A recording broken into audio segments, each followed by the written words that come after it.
पुर्खाले सिर्जेको सम्पत्ति हाम्रो कला र संस्कृति। भक्तपुर नगरपालिकाको प्रस्तुति खोप साथ भक्तपुर आवाज।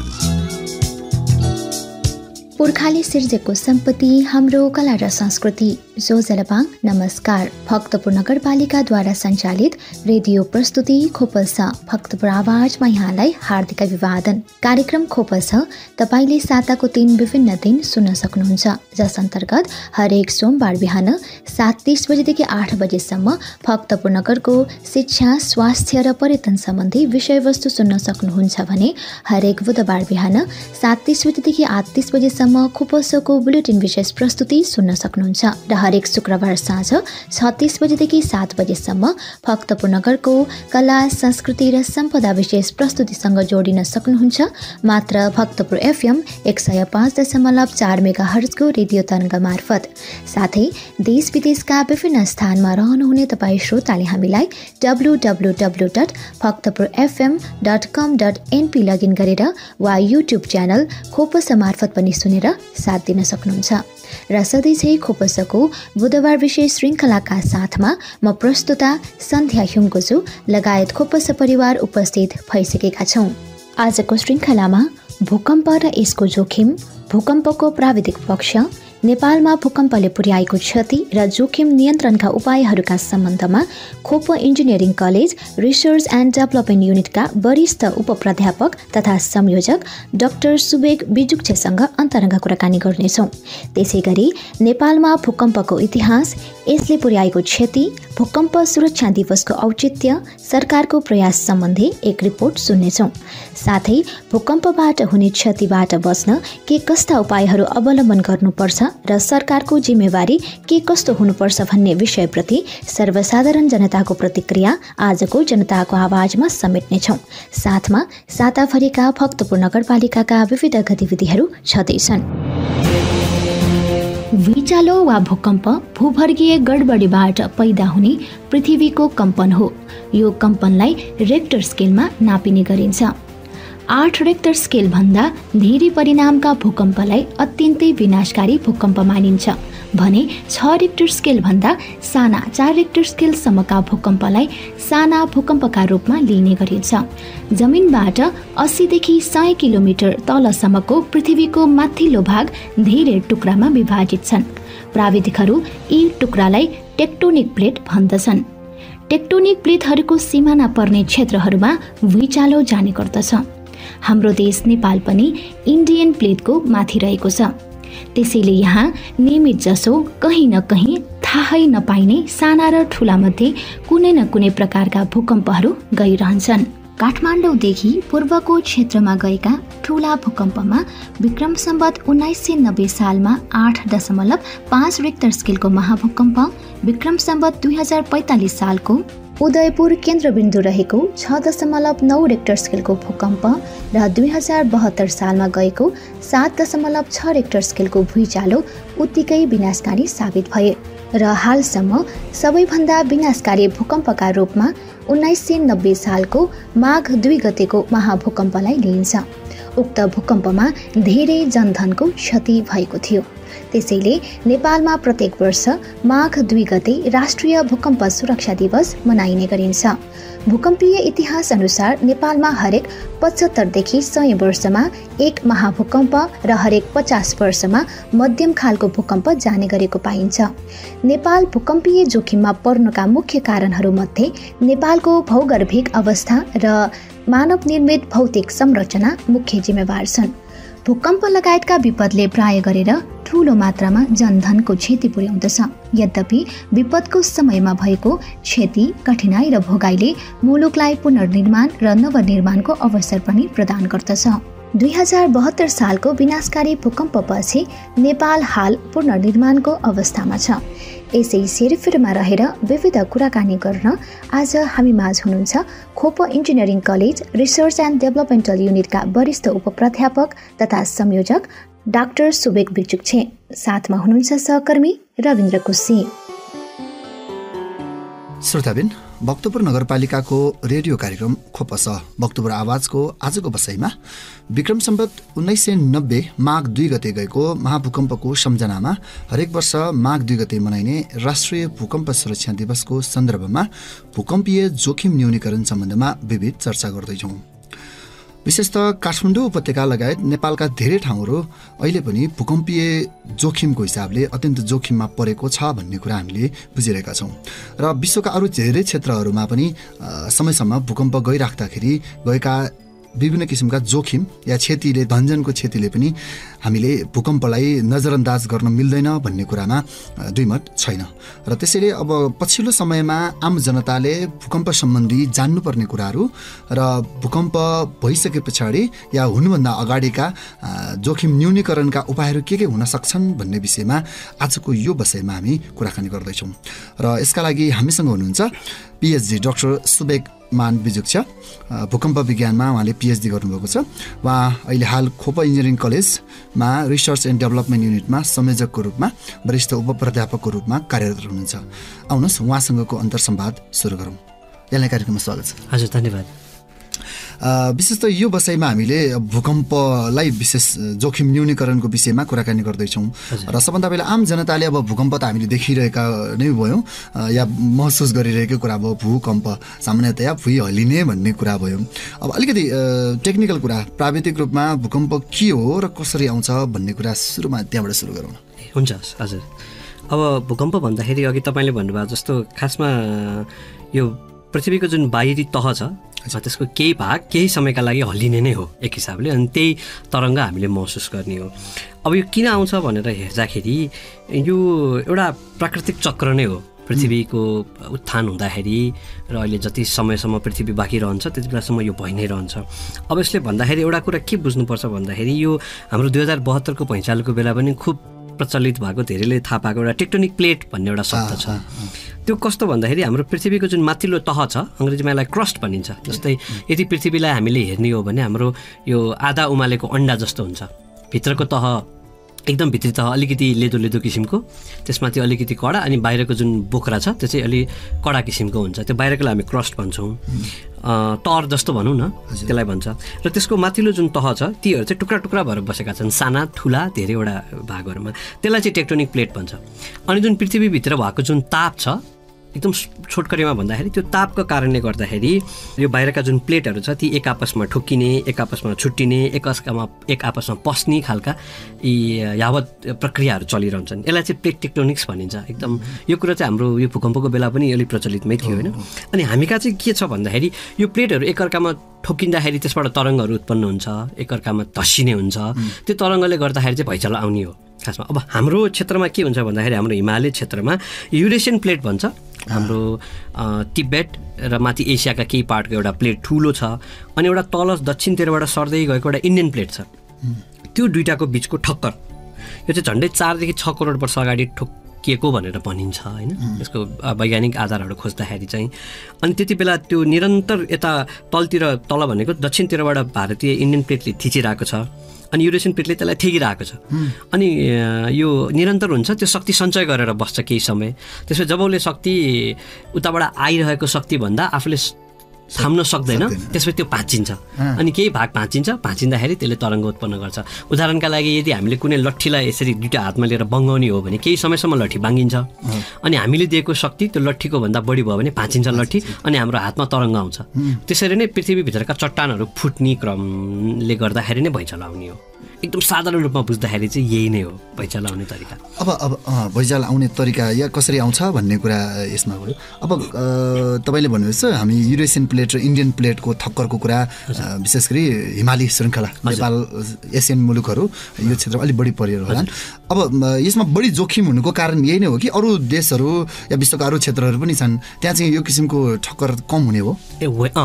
सबै ठाउँमा चाहिँ हुँदैन। उदाहरणका लागि यो टेक्टोनिक प्लेट्सहरू जहाँ जोडिन्छन् ठोकिन्छन् ती क्षेत्रहरूमा चाहिँ बढी भुइँचालो जाने हुन्छ। जस्तै हामी कहाँ त युरेसियन र इन्डियन प्लेट मात्र छ, जापानमा 4वटा छ, फिलिपिनी प्लेट त्यस गरेर होइन। त्यसपछि न्युजिल्यान्डमा छ। अब न्युजिल्यान्डको सँगै हेर्ने हो भने अस्ट्रेलियामा भुइँचालै जाँदैन होइन। अब रुसतिर जाँदैन, तर त्यतै तल तपाईँ आउनुभयो भने चिनको तलतिर भागमा आउँछ, टर्कीमा आउँछ, मध्य पूर्वी एसिया भन्छ जुन हाम्रो मिडल इस्ट त्यहाँ आउँदैन। त्यसरी सबै ठाउँमा भुइँचालो पनि आउने होइन। जहाँनिर प्लेटको यसलाई भन्छ प्लेटको अब एक्टिभिटी भन्छ, टेक्टोनिक एक्टिभिटी भन्छ, जहाँनिर टेक्टोनिक प्लेट्सहरूको प्रक्रियाहरू चलिरहन्छ त्यहाँनिर चाहिँ भुइँचालोहरू आउने क्रमहरू चलिरहन्छ।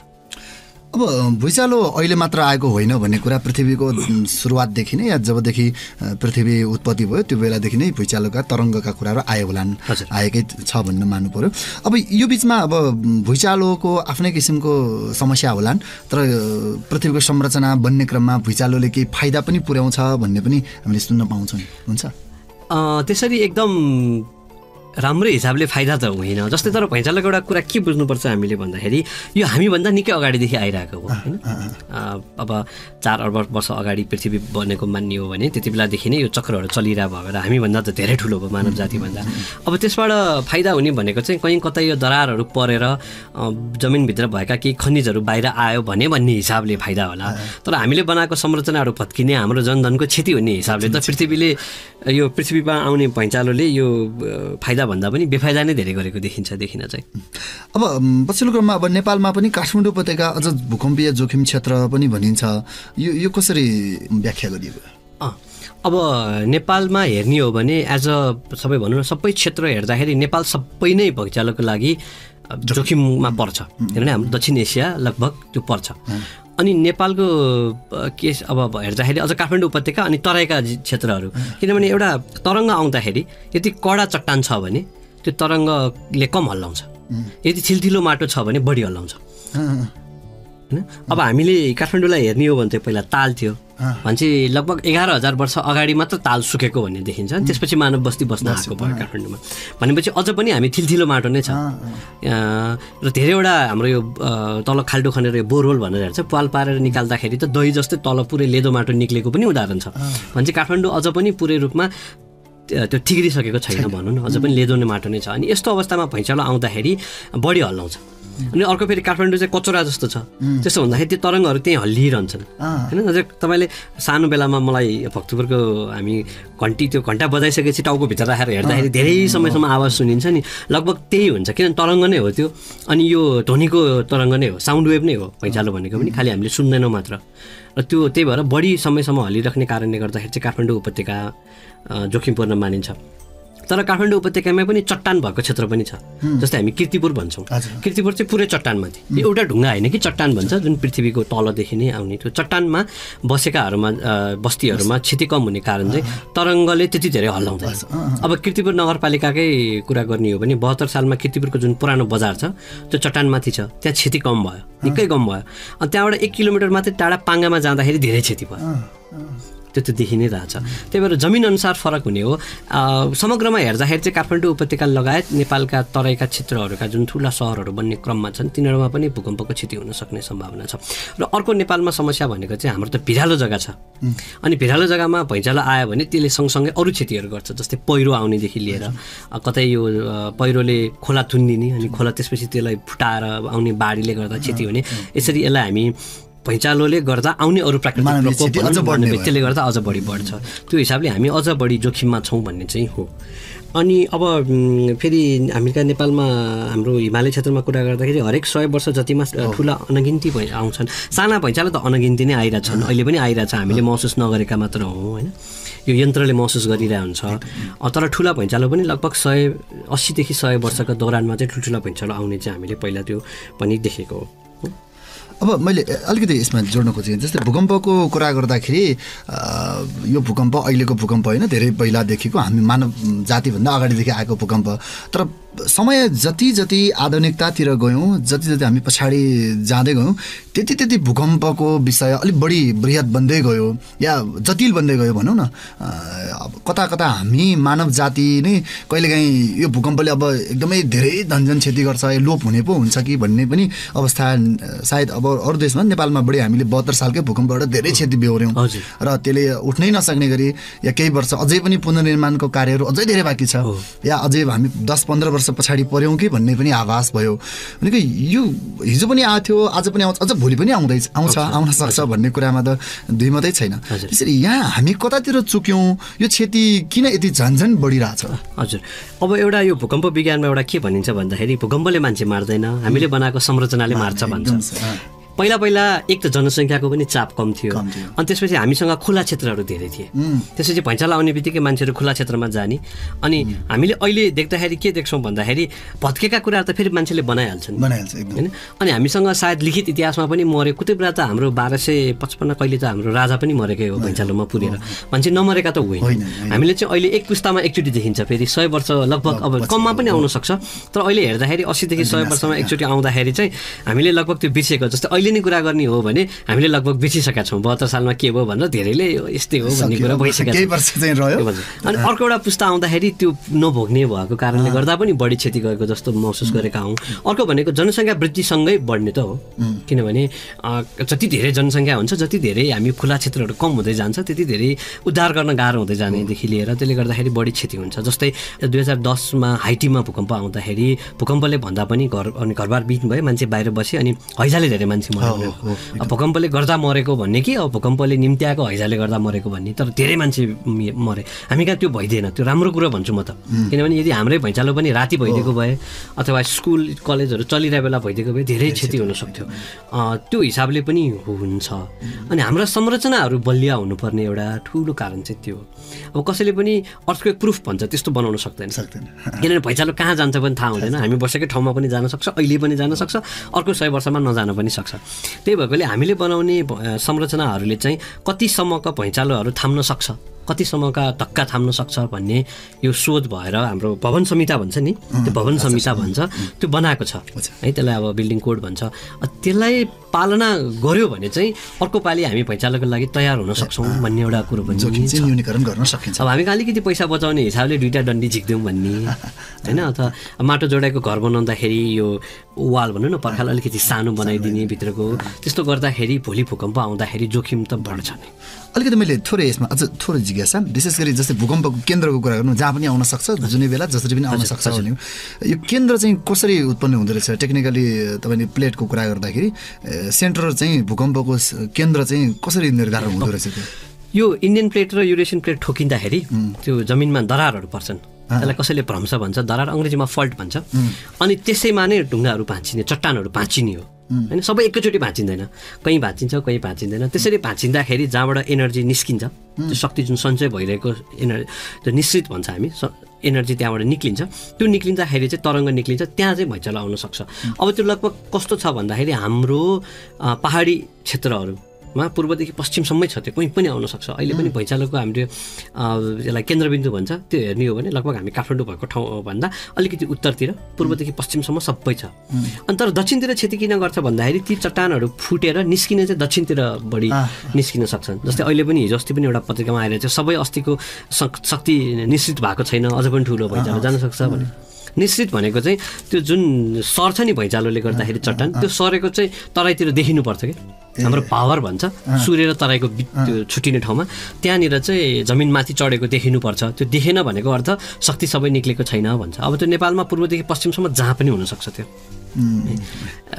त्यसरी हेर्दाखेरि हामी सबै नै जोखिममा छौँ। त्यही भएर भूकम्पसँग बाँच्न सिक्नुपर्छ भन्ने एउटा कुरा त्यो हो। त्यसबाट भागेर त हामी सक्दैनौँ, त्योसँग बाँच्ने हो। जस्तै चिली भन्ने देश छ, न्युजिल्यान्ड छ, जापान भयो, उनीहरू त अब धनी देशहरू भए, टर्की पनि छ होइन, यिनीहरू चाहिँ भूकम्पसँगै बाँचिरहेको देशहरू हो। त्यही भएर हामी पनि त्यसैमा सामान्य हुन्छ।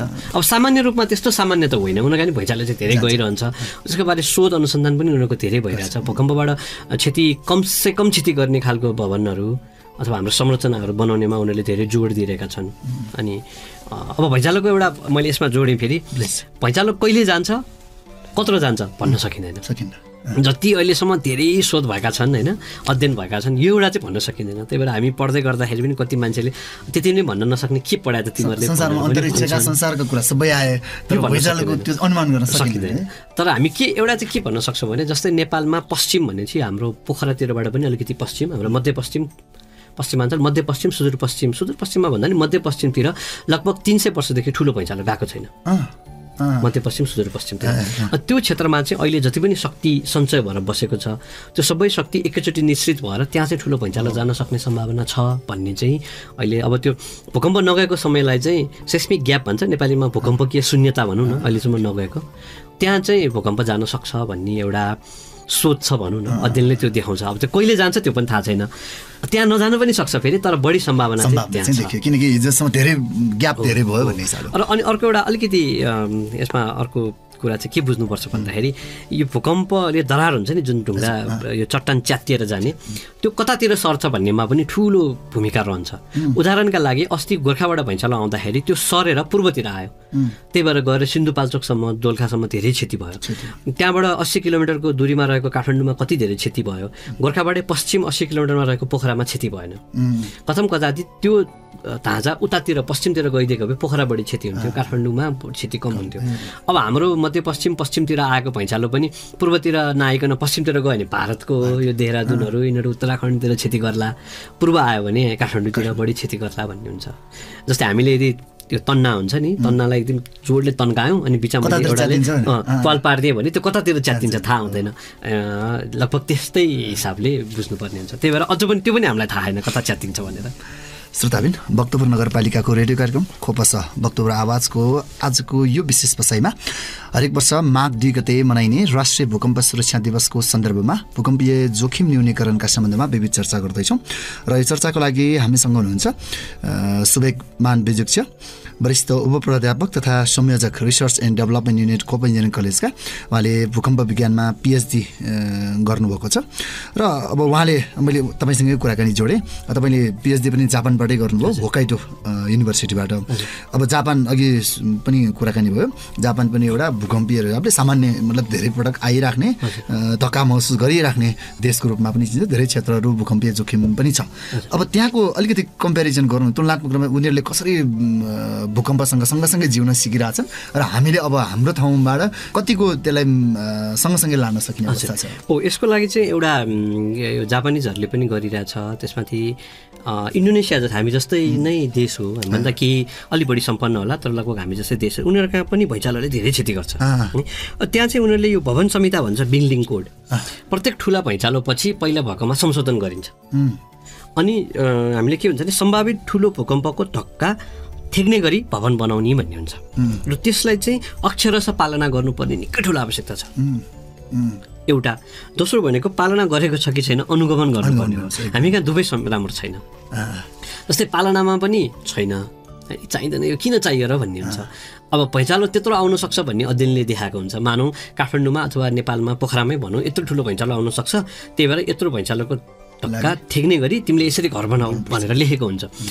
कसम कदाचित आयो भने त मेरो घर भत्क्यो नि त, त्यसले गर्दा मान्छेको जीवन क्षति हुनसक्छ। र हामीले भूकम्प ज्ञापन अझ एउटा कुरा के भन्छौँ भने धनभन्दा पनि जनको क्षति न्यूनीकरण गर्नुपर्छ, मुख्य चाहिँ त्यो हो। त्यो भएकोले सम्भावित ठुलो भूकम्पको धक्का थेग्ने गरी बनाउने भनेर एउटा भवन संहिता बनाएको हुन्छ, हरेक देशको हुन्छ, हरेक ठाउँको लागि हुन्छ। त्यसलाई चाहिँ अक्षरशः पालना गर्ने र त्यसको एउटा अनुगमन गर्नुपर्ने। यो चाहिँ जापानमा पनि एकदम कडा छ, महँगो पर्छ तर ठिक छ, बनाउनै पर्छ। किनभने भोलि क्षति भयो भने कतिसम्म भन्दाखेरि हामीले यदि कोठा खोज्न गयो हामी विद्यार्थीको रूपमा भन्दाखेरि पहिलेको बिल्डिङ यो कोड अथवा भवन संहिताबाट बनाएको घर भए सस्तो हो, अनि नयाँ सिस्टम अनुसार बनाएको घर भए भाडा महँगो, त्यस्तोसम्म पनि हुन्छ, सुरक्षाको हिसाबसम्मले पनि हुन्छ होइन। अनि यो चाहिँ ठुला भूकम्पपछि संशोधन गरिन्छ। हाम्रोमा पनि 45 सालको भुइँचालोपछि बनाएको थियो, अहिले हाम्रो 72 सालको भुइँचालोपछि फेरि त्यसलाई संशोधन गरेर आएको छ। भनेपछि तपाईँले नीति नियम भवन संहिताको कुरा जोड्नुभयो। अब 72 सालको भूकम्प पछाडि पनि नेपाल सरकारले पनि भवन संहितामा परिमार्जन त गरेको छ, नगरेको होइन। नियमको हिसाबले मलाई लाग्छ त्यहाँ पनि खोट छैन र फितोलोपना कहाँ आयो कार्यान्वयनमा र अनुगमन चाहिँ राम्रोसँग भएकै छैन हामी कहाँ। भनेपछि समस्या फेरि पनि नीतितिर नै गयो। हाम्रो हिसाबले पनि कस्तो छ भने एउटा मैले जापानमा देखेको, यो अमेरिकामा पनि मैले जाँदाखेरि एकचोटि देखेको थिएँ, यो पूर्व तयारी। जस्तै स्कुलकाहरू साना नानीहरूदेखि लिएर हाम्रो अफिसतिर पनि घरतिर पनि भुइँचालो आएको खण्डमा हामी कसरी नअत्तालिकन बाहिर जाने भनेर एउटा पूर्व तयारी गर्छ। नत्र कस्तो हुन्छ भन्दाखेरि यो कहाँ जाने भन्ने थाहा हुँदैन। भैँचालो आउने बित्तिकै मान्छे अत्तालेर, हाम्रोमा पनि अस्ति भयो, कहिले 3 तलाबाट हाम फालेर खुट्टा भाँचे, कोहीको मृत्यु नै भयो। त्यो नहोस् भनेर बाहिर जाने ठाउँ यो भनेर भनेको हुन्छ। अनि नयाँ कुनै एउटा ठुलो भवन छ, सरकारी भवन भनौँ अथवा पब्लिक बिल्डिङ्सहरू भन्छ, त्यो ठाउँमा चाहिँ यो ठाउँमा तपाईँ यसरी भाग्नुहोस् भनेर त्यो नक्सा बनाएको हुन्छ। हामी कहाँ त्यो धेरै ठाउँमा छैन, केही भवनहरूमा चाहिँ छ, सरकारी कार्यालयमा छैन। मानव म कुनै काम लिएर कुनै एउटा सरकारी कार्यालय सिंहदरबार गएँ, भैँचालो आयो भने अब यहाँबाट कहाँ जाने, खुला क्षेत्र कता हो मलाई थाहा हुँदैन। अनि त्यो एउटा पूर्व तयारी चाहिँ छैन। उनीहरूले चाहिँ स्कुलमा वर्षको 2 चोटि गर्छ पूर्व तयारी भनेर, ल भैँचालो आयो, ल हामी यहाँबाट सुरक्षित स्थानमा जाउँ भनेर टाउकोमाथि हात राखेर। यो बिचमा अब 72 सालकै भूकम्पले पनि त्यो आवाज चाहिँ दिलायो, हामी कहाँ पूर्व तयारी पुगेन भन्ने पनि भयो। र त्यस पछाडिका केही दिन मलाई अझै याद छ, अब म पनि शिक्षण पेसामै भइराखेँ। स्कुलमा केही समय मलाई लाग्छ 2-3 वर्ष त्यो ड्रिल भयो, तपाईँले भन्नुभएको जस्तो ड्रिल भयो, एकदम पूर्व तयारी गर्नुपर्छ भन्ने ड्रिल भयो। तर अहिले हामीले बिर्स्यौँ। हो, यो एकदमै यहाँनिर चाहिँ यो हामी सरकारलाई मात्र दोष दिने भन्दा पनि हाम्रो पक्षबाट पनि यो गल्ती भयो। हामी भूकम्प विज्ञान पढाउँछौँ, हाम्रो भूकम्प इन्जिनियर पढाउँछौँ हाम्रो कलेजमा, हामी कहीँ पनि राम्रोसँग गर्न सकेका छैनौँ। किनभने यसको लागि जेपातै गरेर हुँदैन, एउटा प्लानै बनाउनु पर्छ। यो चाहिँ अब सायद हामीले पनि यसको लागि एकचोटि अध्ययन पनि गरेका छौँ, गर्छौँ फेरि हामी कसरी जाने। अनि यो पहिला हामी कहाँ प्रयोग गऱ्यो, त्यसपछि अन्त प्रयोग गर्ने। किनभने कस्तो हुन्छ नि, टाउको बचाएर जानुपर्छ भन्ने हुन्छ, हल्लिराख्दाखेरि जानु हुँदैन, हल्लिन बन्द भएपछि निस्किने भन्ने हुन्छ होइन। अनि सुरक्षित स्थान कहाँ भनेर पहिला तोक्नु पऱ्यो, त्यत्तिकै मिल्दैन होइन। खुला क्षेत्र कता भनेर खोज्नु पऱ्यो, त्यो एउटा हुनुपर्छ। अनि खुला क्षेत्रको नक्सा हुन्छ, यो चाहिँ अब हामी वडा स्तरमा बनाउने कि नगर स्तरमा बनाउने कि। अनि यो क्षेत्रका मान्छेहरू भैँचालो आयो भने यहाँ जानुहोस् भने, जस्तै हामी यहाँ स्टुडियोमा छौँ, यहाँ भैँचालो आयो भने यहाँ कहाँ जाने, क्षेत्र छुट्याइदिएको हुन्छ। कतिजना मान्छे जति अड्छन् त्यसरी। अब होइन लामै समय बस्नुपर्ने, अस्तिको जस्तो हप्तै महिना बस्नुपर्ने हो भने चाहिँ अब त्यति मान्छेलाई पुग्ने, जस्तै खाद्यान्नको कुरा आउँछ, त्यसपछि हाम्रो फेरि यो हाम्रो सेनिटेसनको कुरा आउँछ, औषधि मूल्य सरसफाइका कुराहरू आउने क्षेत्रहरू छुट्याइदिनु पर्ने हुन्छ। अब हामीले भक्तपुरमा गर्न खोजेको एक त जनसङ्ख्या धेरै सानो क्षेत्र, तर हामीले केही चाहिँ वडा अनुसार के गरौँ भनेर 1-2वटा विद्यार्थीहरूलाई गराउने कोसिसमा छौँ हामी। त्यो एउटा भयो भने त्यसैलाई अन्त पनि प्रयोग गर्न सकिन्छ। जस्तै मानौँ हामी यहाँ छौँ भने सुरक्षित स्थानमा कति मिनटमा पुग्न सकिन्छ, लगभग सालाखाला, त्यो पनि हिसाब गरेर त्यस्तो एउटा अध्ययन गर्नु चाहिँ जरुरी भइसक्यो हाम्रोमा भन्दाखेरि एज अ होल नेपालमा। अब 72 सालको एउटा सानो कुरो मैले जोडेँ, तपाईँसँगको कुराकानी जोड्दै गर्दाखेरि 72 सालमा तपाईँले भनेपछि पूर्व तयारी नपुगेको पनि देखियो, धेरैले लुक्नुपर्छ, अब टेबल मुनि खाट मुनि लुक्नुपर्छ भन्ने कन्सेप्ट, अब त्योभन्दा अगाडि कसरी कन्सेप्ट थियो थाहा भएन। तर त्यो ठुलो भूकम्पमा त्यति धेरै ठुलो नजाने भए सायद त्यो सुरक्षित हुन्थ्यो होला, तर त्यति ठुलो गइसके पछाडि त्यो एकदमै असुरक्षित भयो भन्ने पनि भयो। त्यसमा चाहिँ के नमिलेको, हाम्रो कमजोरी, सरकार? अब त्यसमा चाहिँ फेरि भवनका कुरा पनि आउँछन्। जस्तै हाम्रै पुरानो भवनहरू कति घरहरू रहे, कति नयाँ घरहरू पनि भत्के। यसमा चाहिँ हाम्रो घरको यो उचित मर्मत सम्मारमा पनि फरक पर्छ, त्यो पनि पर्छ। किनभने घरलाई ठेक्ने कुन हो, थामहरू भन्छ हाम्रो पुरानो घर भए यसको वालहरू पर्खालहरू, त्यसले थाम्छ थाम्दैन त्यो हेर्नु पऱ्यो, भित्ताहरू कस्ता छन्, ती चाहिँ एकदम नियमित रूपमा मर्मत सम्भार भएन भने पनि भैँचालोको बेला चाहिँ त्यो डरमर्दो चाहिँ हुन्छ। किनभने तपाईँले भन्नुभएको छ म टेबल मुनि त लुक्नुला, माथिबाट पुरै स्ल्याब तल्लै थिच्यो भने त म पनि गएँ। त्यही भएर अब घर कति बलियो छ त्यसमा पनि भर पर्छ। हाम्रो हिसाबले हेर्दाखेरि त सुरक्षित स्थानमा निस्किनु नै सबभन्दा उपयुक्त उपाय हो अहिलेको हिसाबले हेर्दाखेरि। किनभने घर कस्तो छ मलाई थाहा छैन भनेर भनेपछि त्यो एउटा हुनसक्छ। र अर्को भनेको चाहिँ एउटा के भन्दाखेरि यो उद्धारको पनि सरकारले चाहिँ उद्धारको पूर्व तयारी पनि हुन त सेनाले गर्छ होइन, हाम्रो सुरक्षा संयन्त्रले पनि गर्छ। त्यो बाहेक पनि हाम्रो हामी नागरिक क्षेत्र स्तरबाट पनि स्काउटहरू यिनीहरूले पनि उद्धारको सानोतिनो उद्धार त गर्न सकिन्छ। जस्तै ठुलै घरै थिचेको छ भने त सेना नै आउनु पऱ्यो, त्यो सामानहरू नै ल्याउनु पऱ्यो, ढलान काट्ने यताउता सामानहरू ल्याउनु पऱ्यो। त्यो बाहेक साधारण उद्धारको लागि पनि विद्यार्थीहरू हाम्रो युवाहरूलाई चाहिँ केही त्यस्तो त्यो अभ्यास पनि चाहिन्छ। त्यो अभ्यास पनि तपाईँले भन्नुहोस् एकदम खट्केको देखिरहेको छु मैले। त्यो 72 सालको भूकम्प पछाडिका केही वर्ष चाहिँ मलाई लाग्छ धेरै तयारी पनि भयो, कार्यक्रमहरू पनि भयो, ल गर्नुपर्छ भने। तर तपाईँले भन्छ अब जति ढिलो पछाडि जाँदै गयो त्यति बिर्सिँदै जाने, र अनि जुन कुन बेला आउँछ भन्ने कुरो त थाहा छैन। भनेपछि यसमा अब स्थानीय रूपमा स्थानीय सरकारको हिसाबले पनि अब अहिले गाउँपालिका नगरपालिका र अब सरकार केन्द्रीय सरकारको हिसाबले पनि त्यो जिम्मेवारी रहन्छ नै। अब आम रूपमा कार्यक्रम सुनिरहने श्रोताहरूलाई तपाईँ अब एउटा भूकम्प विज्ञानमा धेरै गहिरो अध्ययन भएको हिसाबले पनि अब अहिलेको सरकारको नीति र स्थानीय सरकारलाई कसरी जोड्न सकिन्छ अन्तिममा? हुन्छ, त्योभन्दा अलिकति एउटा अर्को मैले यो धेरैले मलाई पहिला सोध्नु भएको थियो, मैले रेडियोबाटै आज भने भूकम्पको पूर्व सूचना दिने यो एउटा छ प्रविधि, त्यसलाई चाहिँ अर्ली वार्निङ सिस्टम भन्छ, पूर्व सूचना नै हो। यो भनेको भुइँचालो आउँछ भनेर सूचना दिने होइन कि कहीँ भुइँचालो गइसकेपछि त्यहाँ हामीले धेरैवटा भूकम्प नाप्ने यन्त्र राखेका हुन्छौँ देशैभरि, अनि तिनले पहिला त्यसलाई महसुस गर्छ अनि यो भुइँचालो आउँदैछ है भनेर हाम्रो मोबाइलतिर फोन त्यसरी अलार्म जस्तो बज्ने हो। त्यो भनेको भुइँचालो आइसकेपछि हो। अब त्यसको बारे अलिकति अध्ययन पनि नेपालमा जारी छ, तर नेपाल लामो देश भएको भएर पूर्व माथि उत्तर दक्षिण त एकदम सानो छ, अनि उत्तरमा आउने बित्तिकै दक्षिणमा चाँडै आइपुग्छ, त्यो सूचनाभन्दा छिटो आइपुग्छ। पूर्वबाट पश्चिम भए चाहिँ मान्छेले केही समय पाउँछन् भन्ने हुन्छ। त्यसमा अलिकति अध्ययन जारी छ, हामीसँग त्यति धेरै यो भूकम्प मापन यन्त्रहरू पनि छैन, त्यसमा चाहिँ केही अध्ययन जारी छ। अरू देशहरूमा चाहिँ सक्सेसफुली एकदमै सफलतापूर्वक त्यो लागू गरिसकेको छ।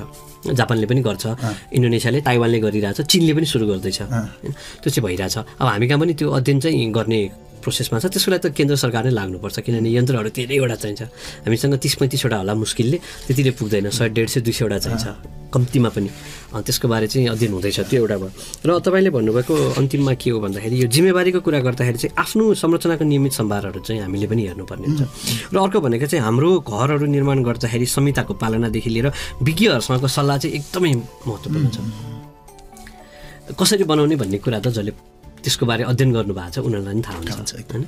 र नयाँ यो हामी अलिकति पैसा बचाउनेले लाग्ने भन्दाखेरि पनि लामो समयको लागि जोखिम रहित भन्ने हिसाबले जाउँ भन्ने एउटा लाग्छ। अर्को पूर्व तयारीको कुरा, यो चाहिँ सरकारको बाट पनि, स्थानीय भनौँ केन्द्र सरकार भनौँ, त्यतातिर स्कुलहरूबाट पनि त्यो गर्न सकिन्छ। अनि अर्को मैले देखेको चाहिँ अघि भनेको जस्तो कहाँबाट पाक्ने यो बाटोहरू, यो नक्साहरू चाहिँ ठुल्ठुला यो सार्वजनिक भवनहरूमा चाहिँ बनाइदिनुपर्छ। र अब भुइँचालोबाट हामी भाग्न सक्दैनौँ, सुरक्षित हुनसक्छौँ। र अर्को लास्टमा चाहिँ मैले एउटा भन्नुपर्ने चाहिँ कस्तो भन्दाखेरि जोखिम क्षेत्रको पहिचानहरू गर्नुपर्छ। जस्तै भुइँचालो आउने बित्तिकै त्यहाँबाट पहिरो आउन सक्छ, त्यो आउन सक्छ। हामीले काठमाडौँलाई मात्र नसोचौँ न, नेपालका जस्तै अस्ति हाम्रो डोटीमै भुइँचालो जाँदाखेरि पनि पहिरो जस्तै आएर घरहरू सबै भत्किन्छन्, पहिरो आउन सक्छन्। त्यही भएर जोखिम क्षेत्रका पहिचानहरू भयो भने यो ठाउँमा चाहिँ पहिरो जान सक्छ, भुइँचालो आयो भने अझ पहिरो बढी जान्छ। किनभने हाम्रो इन्जिनियरिङ कलेजमै अध्ययन गर्नुभएका पहिला विद्यार्थीहरू, अहिले त पिएचडी गर्दै हुनुहुन्छ उहाँले विद्यार्थी हुँदाखेरि नै 72 सालको भुइँचालो जाने बित्तिकै 10,000भन्दा बढी पहिरोहरू गएका भनेर उहाँले अध्ययनै गर्नुभएको छ हाम्रो पहिरो। भनेपछि भुइँचालोले पहिरो पनि त ल्याउन सक्छ। नेपालमा त पहिरो फेरि सबभन्दा ठुलो समस्या मध्येमा पर्छ, भुइँचालो भन्दा पनि पहिरो ठुलो समस्यामा पर्छ। अनि भुइँचालोले पहिरो पनि ल्याउन सक्ने कारणले गर्दाखेरि त्यतातिर पनि हामीले ध्यान दिनुपर्छ जस्तो लाग्छ। त्यसले जोखिम अझ थप बढाउन सक्ने सम्भावना छ। सरकार र स्थानीय सरकारको ध्यान जानुपर्छ भन्ने कुरो। हस् त, मैले यो कुराकानीसँग तपाईँसँग धेरै कुराकानी गरेँ जस्तो लाग्यो, विशेष गरी भूकम्पको वरिपरि रहेर भूकम्पको सुरक्षाको विषयमा, जोखिम न्यूनीकरणको विषयमा, र नेपालमा विशेष गरी स्थानीय सरकार र नेपाल सरकारले कतातिर ध्यान दियो भने अहिले भएको जोखिमलाई के हदसम्म न्यूनीकरण गर्न सकिन्छ। पूर्व तयारीको विषयमा कुरा गऱ्यौँ, पूर्व सूचनाको विषयमा कुरा गऱ्यौँ, जोखिम क्षेत्र पहिचानको विषयमा कुरा गऱ्यौँ। तपाईँले यो व्यस्तताका बावजुद पनि भक्तपुर नगरपालिकाको रेडियो कार्यक्रम खोपसाको लागि विशेष समय दिनुभयो र तपाईँले लामो समयको अध्ययनबाट, अनुभवबाट पाउनुभएको कुरा सम्पूर्ण जनता श्रोताहरूमा राख्नुभयो, त्यसको लागि धेरै धेरै धन्यवाद। हजुर, धन्यवाद। मलाई पनि यहाँसम्म आउने मौका दिनुभयो, त्यसको लागि पनि म तपाईँलाई र सबै सम्पूर्ण टिमलाई धन्यवाद दिन चाहन्छु। नमस्ते। पुर्खाले सिर्जेको सम्पत्ति, हाम्रो कला र संस्कृति। भक्तपुर नगरपालिकाको प्रस्तुति खोप साथ भक्तपुर आवाज। कार्यक्रममा पुनः स्वागत। तपाईँ सुन्दै हुनुहुन्छ भक्तपुर नगरपालिकाद्वारा सञ्चालित रेडियो प्रस्तुति खोपस भक्तपुर आवाज। साथमा छु म प्रस्तुता सन्ध्या ह्युङ्गोजु। नेपालमा हरेक वर्ष माघ 2 गते राष्ट्रिय भूकम्प सुरक्षा दिवस मनाइने गरिन्छ। विक्रम सम्वत 1990 साल माघ महिनाको 2 गते नेपालमा आएको आजसम्मकै विनाशकारी भूकम्पको सम्झनामा विक्रम सम्वत 2055 साल माघ 2 गतेदेखि राष्ट्रिय भूकम्प सुरक्षा दिवसका रूपमा मनाइन थालिएको हो। भूकम्पका बारेमा जनचेतना जगाउने उद्देश्यले सरकारले यो दिवस मनाउन सुरु गरेका हुन्। यस वर्षको भूकम्प सुरक्षा दिवस 25औं श्रृङ्खला हो। विभिन्न समयमा भएका अध्ययनहरू र भूकम्पविदहरूले गर्ने गरेका भविष्यवाणीहरूका आधारमा नेपाल भूकम्पीय जोखिमका हिसाबले 11औं स्थानमा छ भने काठमाडौँ उपत्यका विश्वकै जोखिमपूर्ण सहरका रूपमा रहेको मानिन्छ। भूकम्प जस्ता विपदका जोखिम न्यूनीकरणका लागि गरिने पहल वा पूर्व तयारी र विपदका घटनाबाट हुने सम्भावित हानि नोक्सानी एक आपसमा सम्बन्धित हुन्छन्। तर नेपालमा सम्भावित जोखिम न्यूनीकरण गर्दै समयमै विपद व्यवस्थापन गरी जीवधन, निजी तथा सार्वजनिक सम्पत्ति, प्राकृतिक र भौतिक संरचनाको संरक्षण गर्न भन्दा पनि भूकम्प लगायतका विपद आएपछि मात्र त्यसका लागि प्रतिकार्यमा बढी ध्यान दिँदै आएको देखिन्छ। भूकम्प लगायतका विपदको जोखिम न्यूनीकरणका लागि सम्भावित विपदलाई ध्यानमा राख्दै गरिने खाद्यान्नको भण्डारण, त्यसबेला आवश्यक आवास, स्वास्थ्य, सरसफाइका सामग्री तथा खानेपानी भण्डारण तथा व्यवस्थापन र खुला ठाउँको व्यवस्थापनतर्फ उचित ध्यान दिनुपर्ने हुन्छ। यसै सन्दर्भमा विविध जानकारी समेटेर सहकर्मी श्रीराम काशीस्वाले तयार पार्नुभएको रिपोर्ट कार्यक्रमको अबको प्रस्तुतिमा। विक्रम सम्वत 1990 साल माघ 2 गतेका दिन 2:24 जाँदा गएको 8.3 रेक्टर स्केलको महाभूकम्पलाई नेपालको आधुनिक इतिहासमा हालसम्मकै सबैभन्दा शक्तिशाली भूकम्पका रूपमा लिइन्छ, जसका कारण काठमाडौँ उपत्यका लगायत देशका विभिन्न ठाउँमा ठुलो मात्रामा धनजनको क्षति भएको थियो। सोही भूकम्पको स्मृतिमा नेपाल सरकार गृह मन्त्रालयको संयोजकत्वमा विक्रम सम्वत 2055 सालदेखि हरेक वर्ष माघ 2 गतेका दिनलाई भूकम्प सुरक्षा दिवसका रूपमा मनाइँदै आएको छ। भूकम्पीय जोखिम न्यूनीकरण तथा पूर्व तयारीको आवश्यकता, औचित्य र सान्दर्भिकताका बारेमा देशव्यापी रूपमा सचेतना र जानकारी अभिवृद्धि गर्नु यो दिवसको उद्देश्य रहेको छ। नेपालमा विक्रम सम्वत 1218 असार शुक्ल तृतीया सोमबारका दिन पहिलो विनाशकारी भूकम्प गएको थियो। त्यति बेला भूकम्प मापन यन्त्र रेक्टर स्केलको आविष्कार नभएका कारण कति रेक्टरको भूकम्प गयो भने वैज्ञानिक आधार छैन। तर क्षतिको मूल्याङ्कनका आधारमा विज्ञहरूले त्यति बेला करिब 7.7 रेक्टर स्केलको भूकम्प गएको बताउँदै आएका छन्। सोही भूकम्पमा राजा अभय मल्लको निधन भएको थियो। दोस्रो ठुलो भूकम्प विक्रम सम्वत 1316 को हो। त्यो भूकम्पले पनि ठुलै क्षति पुर्याएको अनुमान गरिन्छ। धेरै मानिसको मृत्यु भएको अनुमान गरे पनि यकिन तथ्याङ्क भने छैन। दोस्रो भूकम्पको 149 वर्षपछि काठमाडौँलाई केन्द्रबिन्दु बनाएर विक्रम सम्वत 1465 मा तेस्रो भूकम्प आएको थियो, जुन भूकम्पले रातो मच्छिन्द्रनाथको मन्दिर जगैदेखि भत्कियो। त्यति बेला काठमाडौँ उपत्यकाका धेरै मठ मन्दिर र घरहरू भत्किएका थिए। विक्रम सम्वत 1737 सालमा भूकम्प गएको इतिहासविद बताउँछन्, जसले ठुलो विपद निम्त्याएको थियो। दर्जनौं मानिस मरेका थिए। 1824 असार 1 गते एकै दिन 21 पटक भूकम्पको धक्का महसुस गरियो। यसले के कति धनजनको क्षति पुर्यायो त्यसको कुनै आधिकारिक अभिलेख भेटिएको छैन। तर 24 घण्टा भित्रमा 21 पटक भूकम्प जाँदा ठुलै धनजनको क्षति भएको ठानिएको छ। विक्रम सम्वत 1867 जेठ 10 गते अर्को भूकम्प गयो। भूकम्पबाट काठमाडौँ, ललितपुर र भक्तपुरमा घरहरू भत्केका थिए। काठमाडौँ र ललितपुरमा ठुलो मानवीय क्षति भएन। विक्रम सम्वत 1880 यमपञ्चका दिन भूकम्प गयो। यो विपत्तिले पनि निकै क्षति पुर्यायो। विक्रम सम्वत 1890 भदौ 12 गते सोमबार साँझ करिब 6 बजेतिर ठुलो विनाशकारी भूकम्प गएको थियो। 1890 कै असोजमा अर्को ठुलो भूकम्प गयो। एक महिना नबित्दै असोज 10 गते राति अर्को भूकम्प गएको थियो, जसले भत्किन बाँकी संरचनालाई तहस नहस पार्यो। अघिल्लो वर्षको भूकम्पले लगाएको घाउ सेलाउन नपाउँदै एक वर्षपछि विक्रम सम्वत 1891 असार र असोजमा फेरि 2 ठुला भूकम्प गए। पानी परिरहेका बेला यी भूकम्प गएको कारणले बागमतीमा ठुलो बाढी आयो। नेपालको भूकम्प इतिहासमा सबैभन्दा विनाशकारी भूकम्प 1990 माघ 2 गतेकोलाई मानिन्छ। त्यति बेला काठमाडौँका राजा त्रिभुवन विक्रम शाह राजा थिए। सङ्खुवा सभाको चैनपुर केन्द्रबिन्दु बनाएर गएको 3 रेक्टर स्केलको भूकम्पले देशलाई नराम्रो असर पार्यो। उक्त भूकम्पमा परि 3,850 पुरुष र 4,669 महिला गरी 8,519 जनाको मृत्यु भएको थियो। काठमाडौँ उपत्यकामा मात्र करिब 4,500 जनाले ज्यान गुमाए। 95,000 मानिस घाइते भए। घर, विद्यालय, देवालय र पार्टी पौवा तथा सार्वजनिक भवन समेत 2,07,040 वटा संरचना भत्किएको अभिलेख छ। तरराको आधा भाग त्यति बेलै भत्किएको हो।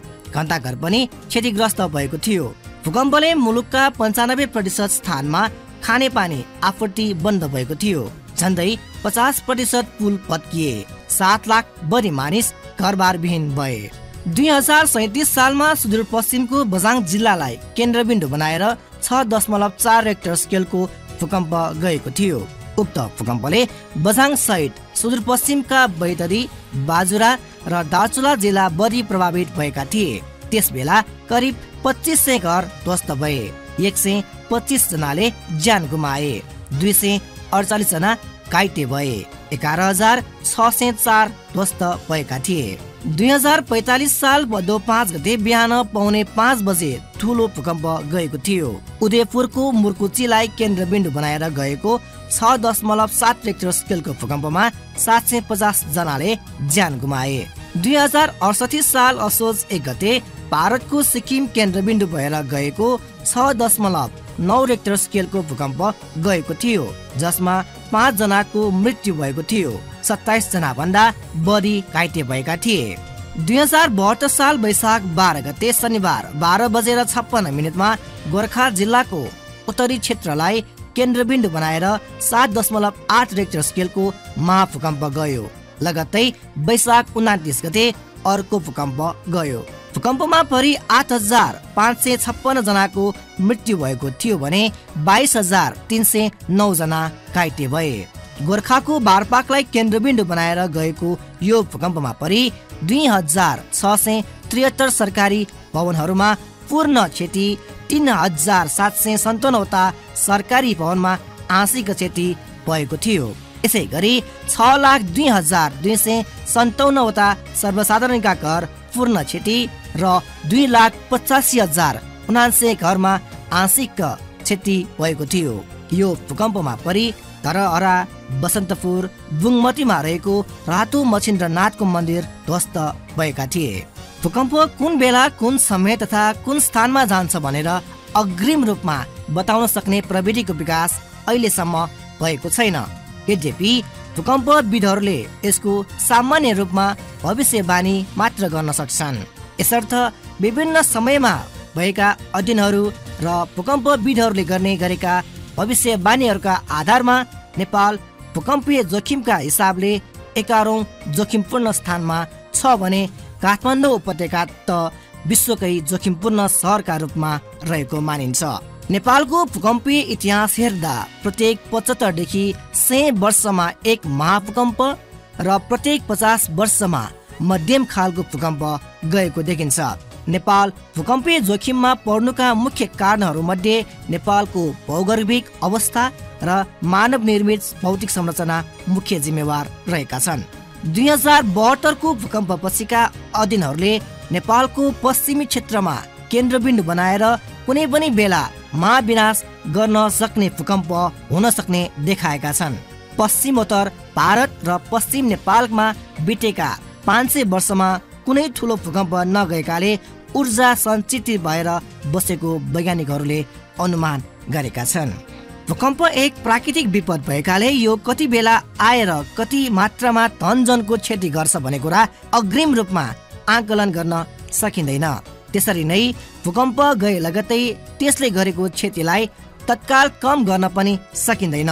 यद्यपि पूर्व योजना बनाएर सोही अनुरूप कार्यान्वयन गर्न सकिएमा भूकम्प लगायतका विपत्तिहरूबाट हुन सक्ने क्षतिलाई अवश्य कम गर्न सकिन्छ। यसका लागि भौतिक संरचनाहरू बनाउँदाको समयदेखि नै उचित ध्यान दिनुका साथै आम जनमानसमा भूकम्पीय जोखिम सम्बन्धी चेतना फैलाउनु पनि त्यतिकै जरुरी छ। खपसको लागि श्रीराम काशीसाको रिपोर्ट। भूकम्प एउटा प्राकृतिक प्रकोप हो र यसलाई रोक्न नसकिए तापनि यसबाट हुन सक्ने सम्भावित जोखिमबाट आफूलाई जोगाउन भने सकिन्छ। भूकम्प एक प्राकृतिक विपद भएकाले यो कति बेला आएर कति मात्रामा जनधनको क्षति गर्छ भन्ने कुरा अग्रिम रूपमा आकलन गर्न सकिँदैन। त्यसरी नै भूकम्प गए लगत्तै त्यसले गरेको क्षतिलाई तत्काल कम गर्न पनि सकिँदैन। यद्यपि पूर्व योजना बनाएर सोही अनुरूप कार्यान्वयन गर्न सकिएमा भूकम्प लगायतका विपत्तिहरूबाट हुन सक्ने क्षतिलाई अवश्यै कम गर्न सकिन्छ। यसका लागि भौतिक संरचनाहरू बनाउँदाको समयदेखि नै उचित ध्यान दिनुका साथै आम जनमानसमा भूकम्पीय सुरक्षा सम्बन्धी चेतना फैलाउनु पनि त्यतिकै जरुरी छ। यसै सन्दर्भमा भूकम्पबाट हुने क्षतिबाट बच्न के कस्ता उपायहरू अवलम्बन गर्नुपर्छ र सरकारको जिम्मेवारी के कस्तो हुनुपर्छ भन्ने विषयप्रति सर्वसाधारण जनताको प्रतिक्रिया सुनौ आजको जनताको आवाजमा।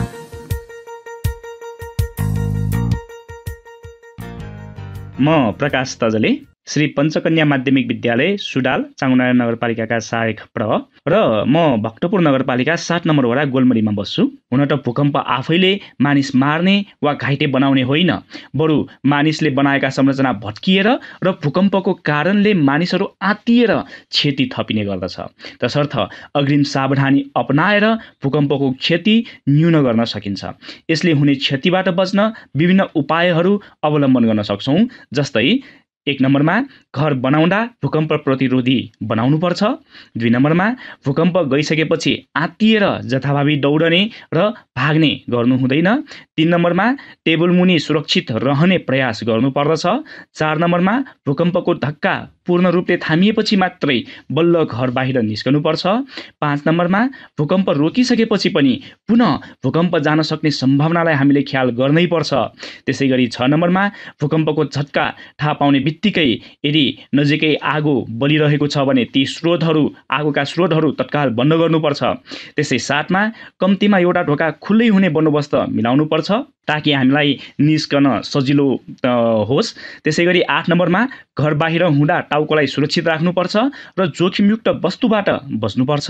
9 नम्बरमा सवारी साधन चलाउँदै हुनुहुन्छ भने बायाँतर्फ मोडी पार्क गर्नुपर्छ, निषेधित क्षेत्रमा लग्नु हुँदैन। त्यसै 10 नम्बरमा तपाईँ यदि आरसीसी भवन अर्थात् दलान घरमा हुनुहुन्छ भने सकेसम्म छतमा गई बलियो सपोर्ट लिई बस्नुपर्छ। त्यस्तै 11 नम्बरमा हल्लाको पछि कहिल्यै पनि नलाग्नुस्, सही सूचना प्राप्त भएपछि मात्र सुरक्षित स्थलतर्फ लाग्नुपर्छ। अब हामी सरकारको जिम्मेवारीको कुरा गरौँ। सरकारले जनताबाट उठेको विभिन्न करहरूबाट राज्य सञ्चालन गर्छ। अत सरकार देश र जनताप्रति सदा जवाफदेही भएरै अगाडि बढ्नुपर्छ। राज्यका जनताले जब समस्या आइपर्छ तब सरकारलाई गुहार्छ, यो स्वाभाविक हो। जति बेला समस्या आइपर्छ र सोको समाधानका लागि सरकारले पहल कदमी गर्छ तब मात्र जनताले सरकार रहेको अनुभूति गर्छ। सरकारका लागि देश र जनता सबैभन्दा पहिलो प्राथमिकतामा पर्नुपर्छ। कुनै आर्थिक प्रलोभनमा परि वा नाटावाद र कृपावादमा परि जनता दाउमा राखी नियम विपरीतका निर्माणहरू गर्न र गराउनु हुँदैन। ठेकेदारले बेइमानी गर्यो भने पनि गरिएका निर्माणहरू पास गराइनु हुँदैन। समस्या आउनु अघि त्यो समस्या आउन नदिनु नै बुद्धिमानी हुन्छ। अघि भने जस्तै भूकम्प आफैले मानिस मार्ने वा घाइते बनाउने होइन, बरु मानिसले बनाएका संरचना भत्किएर धनजनको क्षति हुने हो। त्यसकारण ठुल्ठुला व्यावसायिक भवन, निजी भवन, घर वा पुल आदि निर्माणको स्वीकृति दिँदा मापदण्ड अनुसार छ वा छैन, त्यस्तै सबै आवश्यक कागजहरू नियम सङ्गत भए नभएको चेक जाँच गरेर मात्र निर्माणको अनुमति दिनुपर्छ। माटोको बनावट परीक्षण भएकै हुनुपर्छ। त्यस्तै निर्माण प्रक्रिया चल्दै गर्दा सुपरिवेक्षण नियमित रूपमा गर्नुपर्छ। अलिकति मात्र नियम सङ्गत भएन भने पनि जरिवाना गराउने होइन, त्यो भट्काउन लगाएर नियमानुसार मात्र निर्माण गर्न लाउनुपर्छ। म श्रीराम खाइटु। भूकम्प एक प्राकृतिक प्रकोप हो जुन कहिले पनि बाजा बजाएर आउँदैन। यसको क्षतिबाट बच्न हामीले ठाउँअनुसार उपयुक्त उपायहरू सोच्नु पर्दछ। जस्तै यदि हामी कुनै सवारी साधनमा छौँ भने सो सवारी साधन रोकी उपयुक्त ठाउँमा पार्किङ गर्नु पर्दछ। यदि हामी घरमा छौँ भने खाटमुनि कुनै बलियो स्तम्भतिर कुनै बलियो भित्ताको अडानमा बस्नु पर्दछ। यदि हामी बाहिर भएको अवस्थामा सकेसम्म खुला ठाउँमा बस्नु पर्दछ। यस्तो प्राकृतिक प्रकोप कुनै समय जहिले पनि आउन सकिन्छ। त्यसैले सरकारले यस्तो प्रकोप निम्टिनुभन्दा अघि र पछि के गर्ने र गर्न सकिन्छ भन्ने अवस्थाको अनुसार नियमहरू उत्पादन गर्नुपर्दछ। जस्तै घर निर्माणमा भूकम्प प्रतिरोधात्मक निर्माणको अनिवार्य गर्नुपर्नेछ। हरेक ठाउँमा इमर्जेन्सी एक्जिट प्लानहरूको आवश्यकता र समय सापेक्ष अवस्थामा अथवा त्यो अवस्था हेरी समय समयमा सूचनामूलक कार्यक्रमको आयोजना गर्न सकिन्छ। म नवीन्द्र कर्मचारी, हाल म खोप कलेज वातावरण विज्ञान संकायमा प्राध्यापकको रूपमा कार्यरत छु। मेरो विचारमा भूकम्पबाट बच्नको लागि अथवा भूकम्पबाट हुने क्षतिबाट बच्नको लागि सबैभन्दा पहिले हामीले आफ्नो जुन घरहरू निर्माण गर्दाखेरि प्रयोग गरिने सामग्रीहरू छन्, निर्माण सामग्रीहरू, त्यसमा चाहिँ हामीले ख्याल गर्नुपर्छ। त्यस्ता निर्माण सामग्रीहरू हामीले प्रयोग गर्दाखेरि, जस्तै डन्डीहरू नै हामीले प्रयोग गर्दाखेरि धेरै डक्टिलिटी भएका डन्डीहरू प्रयोग गर्ने, सिमेन्ट पनि राम्रो खालको सिमेन्ट हैन, म्याद ननागेको र राम्रो कच्चा पदार्थबाट बनेको सिमेन्टहरू हामीले प्रयोग गर्न सक्छौं। त्यसले गर्दाखेरि के त भन्दाखेरि एउटा मजबुत वासस्थानको निर्माण हुन्छ र सानोतिनो भूकम्प आउँदाखेरि पनि हामीले खासै डराउनु पर्दैन, किनभने सिमेन्ट डन्डीहरूको आफ्नो एउटा म्याद हुन्छ, उनीहरूको 50 वर्ष 70 वर्ष कति हो त्यो हुन्छ भने। अर्को कुरा, भूकम्प आइरहँदाखेरि पनि अब हामी धेरै नआत्तिकन भूकम्पबाट कसरी बच्ने विभिन्न त्यसका चाहिँ उपायहरू छन्, त्यसलाई अपनाउन सक्छौं। जस्तै अब भूकम्प आइरहेको छ भने सकेसम्म हामी चाहिँ के त भन्दाखेरि हलचल नगरिकन घरका भित्री भित्ताहरू जुन छन् जतातिर छन् त्यहाँनिर बस्ने। त्यस्तै गरी हामी ग्राउन्ड फ्लोरतिर छौं भने तुरन्तै के त बाहिर भाग्न नखोज्ने अथवा माथि उक्लन नखोज्ने, त्यो पनि उपाय हुन सक्छ। त्यस्तै गरी विगतमा अब 72 सालमा चाहिँ मान्छेहरू के त भन्दाखेरि यो खाटमुनि टेबल मुनि लुक्न गएको घटनाहरू, अब यो चाहिँ सामान्य भूकम्पको लागि चाहिँ काम लाग्छ, तर धेरै ठुलो महाभूकम्प आउँदाखेरि यस्ता जुन क्रियाकलापहरू पनि उचित रहेको देखिएन। त्यसैले त्यस्ता कामहरू भन्दाखेरि पनि हामीले चाहिँ के त भन्दाखेरि त्यो अवस्था अनुसार कस्तो खालको भूकम्प आएको छ त्यो अनुसार चाहिँ हामीले आफ्नो रणनीतिहरू तय गर्नुपर्ने हुन्छ हैन। त्यस्तै गरी अब सरकारमा यसको भूमिका के त भन्दाखेरि अब सरकारले पनि यस्ता निर्माण सामग्रीहरूको जुन उत्पादन छ त्यसमा चाहिँ अलिकति निगरानी राख्नु पर्यो। अब सिमेन्ट कम्पनीहरूले, डन्डी कम्पनीहरूले चाहिँ आफ्नो गुणस्तर निर्धारण गरेको छ कि छैन, किनभने मेन कुरा त जुन संरचनाहरू छन् हैन, त्यो संरचनाहरूले नै मान्छेलाई मार्ने भएकोले ती गुणस्तरहरूमा चाहिँ सरकारले अलिकति निगरानी गर्नुपर्छ कि जस्तो मलाई लाग्छ। पुर्खाले सिर्जेको सम्पत्ति, हाम्रो कला र संस्कृति। भक्तपुर नगरपालिकाको प्रस्तुति। खोप साथ, भक्तपुर आवाज। कार्यक्रममा फेरि पनि स्वागत छ श्रोता मित्र। तपाईँ सुन्दै हुनुहुन्छ भक्तपुर नगरपालिकाद्वारा सञ्चालित रेडियो प्रस्तुति खोपस भक्तपुर आवाज। साथमा छु म प्रस्तुता सन्ध्या छु। श्रोता, हामी कार्यक्रमको अन्तिम प्रस्तुतिमा छौँ। साताभरिका भक्तपुर नगरपालिकाका विविध गतिविधिहरूका साथमा छिन् सहकर्मी सरिता दुवाल। भक्तपुर नगरपालिकाका प्रमुख सुनिल प्रजापतिले पारदर्शिता र इमान्दारिता नै जनविश्वासको आधार हुने बताउनु भएको छ। भक्तपुर नगरपालिका वडा नम्बर 8 मा पुनर्निर्माण गरिएको हरिशंकर नारायण मन्दिरको उद्घाटन गर्नुहुँदै उहाँले भक्तपुर नगरलाई वर्षैभरि जीवन्त राख्न नगरपालिकाले समय समयमा नियमित रूपमा सांस्कृतिक, खेलकुद लगायतका गतिविधिहरू गरिरहेको बताउनुभयो। उहाँले सम्पदा संस्कृतिको संरक्षण विदेशीको सहयोग नलिई आफैले गर्नेतर्फ सबैले ध्यान दिनुपर्नेमा जोड दिनुभयो। सांस्कृतिक सम्पदाहरू बचाइराख्न स्थानीय जनताको अमूल्य सहयोग प्राप्त भएको साथै जनप्रतिनिधि, स्थानीय जनता र कर्मचारीहरूको संयुक्त प्रयासले भक्तपुर उदाहरणीय बन्दै गएको प्रश्न पार्नुभयो। शहरी विकास तथा भवन विभागका प्रमुख कोशनाथ अधिकारीले भक्तपुर नगरपालिकाको लागि पुनर्निर्माण प्राधिकरणबाट रु 5 करोड विनियोजन गर्ने भनिए पनि पछि 50 लाख मात्रै प्राप्त भएकोबाट 2वटा योजना सञ्चालन गर्न सकेको जानकारी दिनुभयो। उहाँले भक्तपुरका 2वटा योजनाको लागि 72 लाखको लागत इस्टिमेट भएकोमा टेन्डर गर्दा भारतीय कन्स्ट्रक्सनले रु 47 लाख 2000 मा गर्ने बोल कबल गरे बमोजिम एउटा योजना हरिशंकर मन्दिर पुनर्निर्माण सम्पन्न भएको बताउनुभयो। भक्तपुर नगरपालिका वडा नम्बर 8 का वडा अध्यक्ष कृष्ण प्रसाद कोजुको सभापतित्वमा भएको उक्त कार्यक्रममा पूर्व वडा अध्यक्ष महेन्द्र खायमली, गणेश दाफा भजन नायकी कृष्ण हरि गणेजु, नगरपालिका सम्पदा शाखाका प्रमुख राम गोविन्द श्रेष्ठ र नगरपालिका सहयोग समिति सुमित्रा बोहजुले सम्पदा निर्माण गर्नुका साथै त्यसको संरक्षण गर्नु साझा कर्तव्य भएको बताउनु भएको थियो। भक्तपुर नगरपालिकाद्वारा सञ्चालित खोप माध्यमिक विद्यालय, खोप कलेज, शारदा क्याम्पस र खोप कलेज अफ लमा कार्यरत शिक्षक तथा कर्मचारीहरूको वार्षिक भेटघाट कार्यक्रम शनिबार काठमाडौँमा सम्पन्न गरिएको छ। नेपाल मजदुर किसान पार्टीका अध्यक्ष नारायणमान बिजुक्ष रोहितले नेपाल मजदुर किसान पार्टी समाजवादी व्यवस्था स्थापनाका लागि संघर्षरत रहेको र भक्तपुर नगरपालिकाका जनप्रतिनिधिहरूले पनि समाजवादी विचारधारा अनुसार कार्य गरिरहेकाले भक्तपुर नगरपालिका आज सबै स्थानीय निकायका लागि चासोको विषय बनिरहेको बताउनुभयो। भक्तपुर नगरपालिकाले शर्त सहितको विदेशी सहयोग अस्वीकार गरी जनभावना अनुसार कार्य गरिरहेको सराहनीय कदम भएको अध्यक्ष रोहितले बताउनुभयो। नेपाल मजदुर किसान पार्टीका सचिव एवं प्रतिनिधि सभा सदस्य प्रेम सुवालले शासक पार्टीका सांसदहरू भारतीय विस्तारवाद र अमेरिकी साम्राज्यवाद पक्ष पोषक भएकै कारण तिनीहरूले भारतीय विस्तारवादको विरोधमा बोल्न नसकिरहेको प्रश्न पार्नुभयो। नेपाल मजदुर किसान पार्टीले खाद्यान्नमा आत्मनिर्भर बनाउन माध्यमिक तहको शिक्षा निशुल्क र अनिवार्य तथा विश्वविद्यालय शिक्षा निशुल्क गर्ने, स्वदेशमा रोजगारी दिने, स्वास्थ्य उपचार निशुल्क गर्ने, नेपाली युवालाई भारतको सिपाही बनाउने गोर्खा पार्टी, नेपाललाई भारतको सुरक्षा छातामा राख्ने सन् 1950 को सन्धि, अमेरिकी कानून र नीति पालना गर्नुपर्ने एमसीसी सम्झौता, अमेरिकी सेनाले नेपाली सेनाको ब्यारेक कब्जा गर्ने एसपीपी साझेदारी, नेपाललाई सिक्किम जस्तै बनाउने नागरिकता विधेयक खारेज गर्नुपर्ने लगायतका विषयमा संसज्ञा उठाए पनि सत्ता गठबन्धनले सम्बोधन नगरेको हुँदा प्रधानमन्त्रीलाई विश्वासको मत नदिएको सांसद सुवालले उल्लेख गर्नुभएको छ।